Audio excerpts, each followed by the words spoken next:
今次呢就會講下清潔面部之後嘅護理，又係做完面膜去沖水嘅時候啦。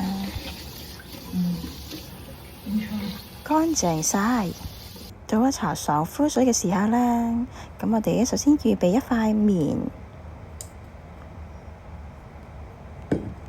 將少少嘅爽膚水呢就倒喺呢個棉花嘅上邊。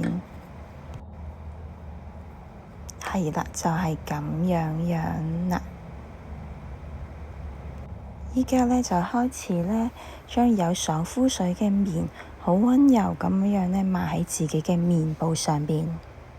髮線啊、鼻翼呢一啲位呢，都好容易藏到一啲呢污垢同埋油脂喺入邊嘅。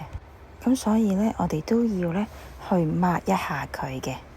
因為其實爽膚水呢係可以做到二次清潔嘅效果，將油脂啦同埋雜質呢都可以有效咁樣帶走，同埋呢用呢啲有酒精嘅爽膚水呢就可以做到收細毛孔呢一個效果。